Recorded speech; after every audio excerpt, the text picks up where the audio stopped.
P T I کے خاص طور پر اگر پالیٹکس دیکھیں اس میں سے اگر پیسے کا استعمال اور وہ بھی زکوٰۃ اور خیرات کے پیسے کا استعمال اور اس کے ساتھ ساتھ اگر جو یہ جعلی باٹس اور کٹ کاپی پیسٹ والی جو پارٹی ہے اگر یہ والی کوالٹیز نکال دی جائیں تو ان کی پارٹی کے پلے ککھ نہیں بچتا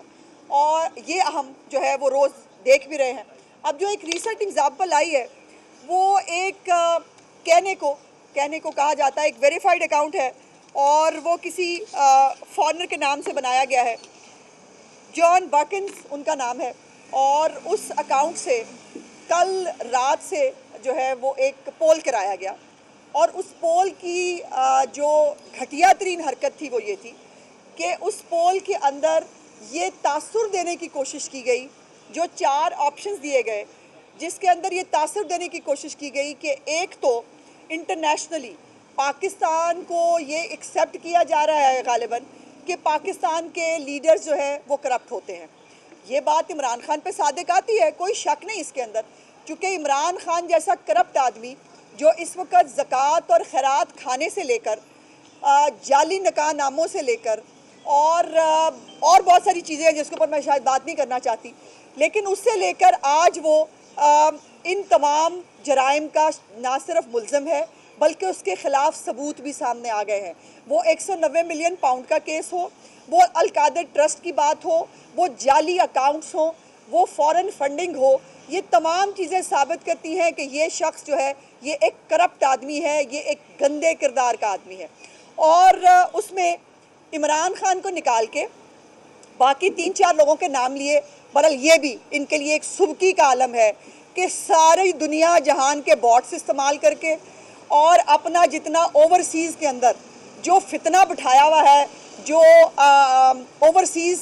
پاکستانی چند اوورسیز پاکستانیوں کی شکل کے اندر جو ایک گروہ کام کرتا ہے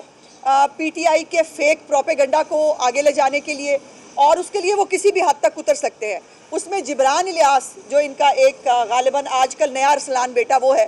اور وہ دیکھ رہا ہے ان تمام معاملات کو،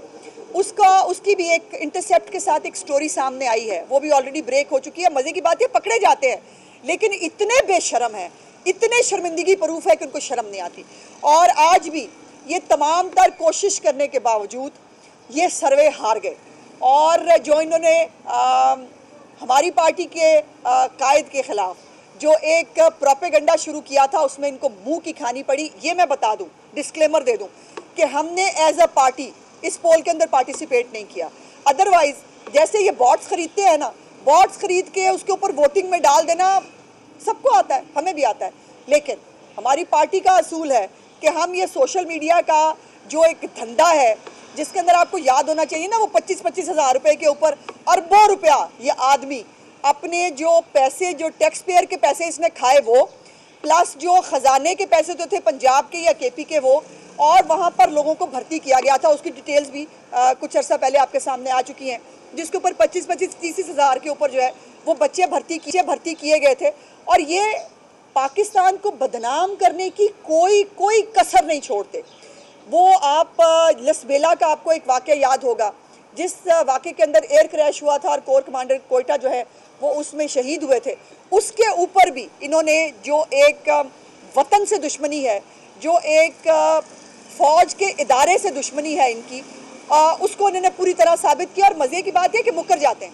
پھر مکر جاتے ہیں، نہیں ہمارا تو کوئی لینا دینا نہیں، ایسے ہی جیسے 9 مئی سے ان کا لینا دینا نہیں ہے، ایسے ہی جیسے حسان نیازی جو ہے وہ نواز شریف صاحب کا بھانجا تھا اور وہ نواز شریف صاحب کے کہنے پر 9 مئی کو جو ہے وہ وردیاں لہرا رہا تھا، اور ایسے ہی جو ہے وہ جتنی میر جعفر، میر صادق، جانور، نیوٹرل، اور ان سے حساب لیں گے، ان کو ہم چوکیدار کا یہ کر دیں گے، یہ تمام ایک نیریٹو بلڈ کرتے ہیں، اس کے اوپر باقاعدہ طور پر سوشل میڈیا کے ذریعے اس کے اندر فیول ڈالا جاتا ہے، اور فیول ڈال کر اداروں کی تضحیک کی جاتی ہے، شخصیات کی تضحیک کی جاتی ہے، لیکن اللہ تعالیٰ اوپر بیٹھا ہے جو عزتوں کا اور ذلت کا مالک ہے۔ آج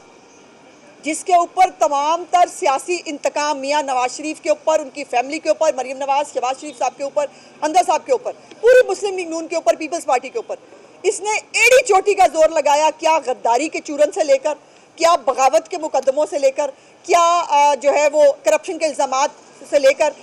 اللہ پاک نے یہ ثابت کیا کہ وہ تو سرخرو ہو گئے اور یہ آج جیل کی جو ہے وہ چکی میں بیٹھا ہے. وہ علیحدہ بات ہے کہ اس کو چکی اس طرح کی نہیں ملی, اس کو ابھی بھی دیسی گھی ملتے ہیں جیل کے اندر, اس کو مٹن کھانے کو ملتے ہیں. لیکن آج یہ کن چیزوں کا جواب دے گا. آج جو اسلام آباد ہائی کورٹ میں اور اسلام آباد کی عدالتوں میں جو کیس اس کے خلاف چل رہے ہیں اور اس کے اندر جو گواہیاں آ رہی ہیں, میں تو اس کے اوپر ایز اے خاتون بات نہیں کر سکتی. ایک سینئر قانون دان ہیں, ان کی بڑا احترام اور عزت بھی جو ہے وہ اپنی جگہ پر موجود ہے. اور اگر میں یہ کہوں کہ اعتزاز احسن صاحب کو ان کی پوری سیاسی زندگی میں سے اگر میاں نواز شریف صاحب کی جو ان کے اوپر نوازشات ہیں, اگر میاں نواز شریف صاحب کی جو ان کے اوپر ہمیشہ ہاتھ رہا ہے, اگر وہ نکال دوں تو نہ ان کا سیاسی کیریئر جو ہے وہ بچتا ہے اور نہ ہی ان کے قانونی کیریئر کو جو ہے وہ بچ سکتا ہے. لیکن وہ ان کو نہیں یاد, وہ آج کل پتہ نہیں کس زون میں ہیں, اور وہ زون کسی حد تک درست بھی ہوا. دیکھیں نا, اپنا بال کا انہوں نے جو ہے وہ چیئرمین پی ٹی آئی لگوا لیا ہے, اور وہ سلیکٹ تو ضرور ہوا ہے, لیکن اب وہ سلیکشن کتنے دن تک رہتی ہے یہ دیکھتے ہیں الیکشن کمیشن اس کے اوپر کیا فیصلہ کرتی ہے. لیکن آج انہوں نے جو ہے وہ میاں نصاب کے اوپر بھی بات کرتے ہوئے ملک سے باہر جانے کی بات کی اور بہت ساری باتیں کی. میں صرف 2-3 باتیں بڑے احترام اور ادب کے ساتھ اعتزاز احسن صاحب کی گزارش کرنا چاہتی ہوں. ایک تو انہوں نے کہا کہ آفیشیل سیکریٹ ایکٹ میں جو ہے وہ ان کو سزا دینی ہے عمران خان کو, اور یہ طے کر دیا. اس کے بعد ان کو لگتا ہے کہ عمران خان کے کیس میں سیکریٹ کیا ہے. تو سر برائے مہربانی ایسا کریں کہ کسی وقت وکیلوں سے بریفنگ لے لیں. اگر ان کے وکیلوں کو بھی پتا ہے کہ کیس کیا ہے, عمران خان کو آفیشیل سیکریٹ ایکٹ کی بریچ کے اوپر اس کے اوپر کیس چل رہا ہے. جو سائفر کی کاپی اس کے پاس موجود تھی, اس سائفر کی کاپی کو اس کا گم کرنے کا اعتراف کرنا اور پاکستان کے ساتھ اس کی خار کے ساتھ کھیل جانا, یہ اس کے 2 الزامات ہیں اور اس کے اندر کسی کا کوئی لینا دینا نہیں ہے. یہ عمران خان کا اپنا کھودا ہوا گڑھا ہے جس میں وہ گر رہا ہے. دوسری بات, میاں صاحب کے بارے میں بات کر کے اعتزاز احسن صاحب اپنا قد اونچا نہیں کر رہے, اپنا قد چھوٹا کر رہے ہیں. اعتزاز احسن صاحب جب بھی ایم این اے بنے تو وہ میاں نواز شریف صاحب کی جو ہے وہ مدد سے بنے. اگر ان کے ساتھ ایڈجسٹمنٹ نہ ہوتی, اگر میاں صاحب جو ہے وہ ان کو فیور نہ دیتے تو وہ شاید ایم این اے بھی نہ بن سکتے, اور ایم این اے جب نہ بن سکتے تو وزیر بننے کا تو سوال ہی پیدا نہیں ہوتا. اور اس کے بعد جب سے میاں صاحب کی نوازشات ان کے ہاتھ اسے اٹھی ہیں تو ان کی بیگم صاحبہ جو ہیں ان کی لاہور سے ضمانتیں ضبط ہوئی ہیں جو بھی الیکشن انہوں نے لڑا ہے. اور وہ 2000 جو ہمارا عدلیہ بحالی تحریک ہے اس کے اندر اعتزاز احسن صاحب کو یاد رکھنا چاہیے, ڈرائیور ہوتا ہے. آپ ڈرائیور تھے, میاں صاحب آپ کے ساتھ فرنٹ سیٹ پہ بیٹھتے تھے, اور آپ کے لیے جو ہے وہ لوگ باہر نہیں نکلے تھے. میاں نواز شریف صاحب کے ساتھ عدلیہ بحالی تحریک میں باہر نکلے تھے, جس کے بعد جو ہے وہ عدلیہ بحال ہوئی تھی. سو مہربانی کریں, اتنی گفتگو کریں جتنا جو ہے وہ حقائق عوام کے سامنے ہمارے پاس بھی ہیں. ہم بھی بہت سارے بھی میں نے بہت ساری باتیں گول کی ہیں, بہت ساری باتیں ڈائریکٹ بھی کی جا سکتی ہیں, لیکن اعتزاز احسن صاحب جو ہیں وہ اپنا قد چھوٹا کر رہے ہیں, احسان فراموشی کر رہے ہیں.